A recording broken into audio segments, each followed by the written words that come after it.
Now we're going to talk about the parts that keep us giving. If you've ever said to yourself, I don't need it, it's for the kids, or it's not for me, I'm just being a good host, you're not alone.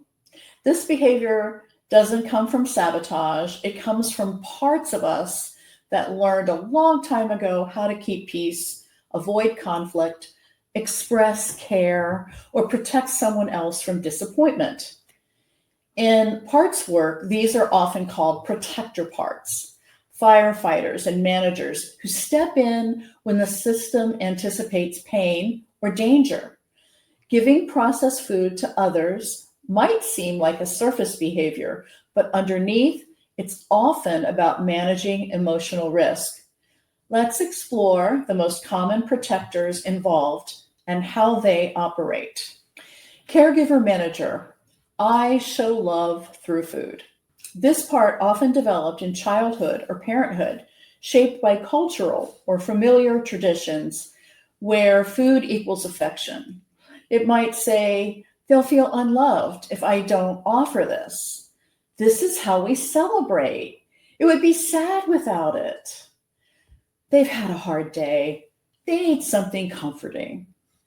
This part is often sincere in its intent. It wants connection, not chaos, but it may not recognize that offering processed food perpetuates the same addictive loops we're trying to heal. Here's an IFS or parts work approach. What are you afraid might happen if we stop offering this kind of food? What does it mean to you to be a good caregiver? Would you be open to exploring other ways of showing care? Social firefighter. Just give them what they want. It's easier. This is the part that hates conflict. It would rather hand over the bag of snack food than endure a moment of tension. It might say, I don't want to deal with their reaction. This isn't a time to fight a battle. They won't understand, and I'm too tired to explain. This part is protecting you from interpersonal overwhelm. It associates resistance with rejection, criticism, or emotional drain. It often operates fast, shutting down discomfort through appeasement.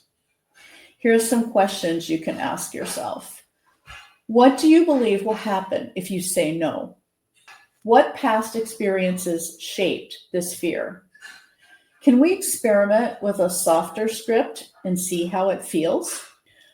Conflict avoider manager. I don't want to seem obsessive. This part is hyper aware of how you're perceived. It often fears being judged, excluded, or labeled difficult. It might say, I don't want them thinking I'm part of a weird diet cult. It's easier to go along than make a scene. They'll roll their eyes if I bring it up. This part is protecting your social belonging, which is a real survival concern. Humans are wired to stay in groups, and being othered can feel threatening.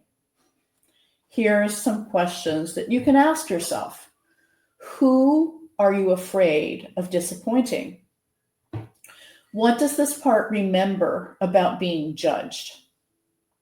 What do you want people to understand about why you're changing this?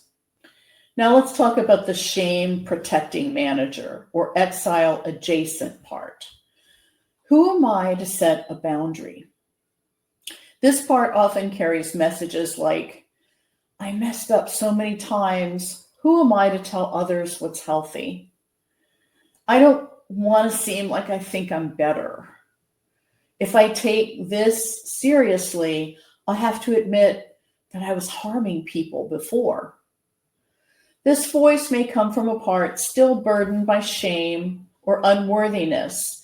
It's afraid that setting boundaries will expose you to scrutiny, or worse, to your own grief about the past. Here are some questions that you might ask yourself. What's the pain this part is still holding? What's it trying to protect you from feeling? Can we offer this part some compassion and reassure it that growth isn't hypocrisy? Why these protectors matter. These parts aren't making excuses. They're responding to emotional truths. The truth that food has been a love language. The truth that social peace has felt safer than resistance. The truth that identity and worth have often been tied to what we provide others. By turning toward these protectors with curiosity and compassion, we create space for new roles to emerge, ones rooted in present-day healing, not past strategies. When a part feels heard, it no longer needs to push the same behavior. Change doesn't happen by force. It happens through inner cooperation.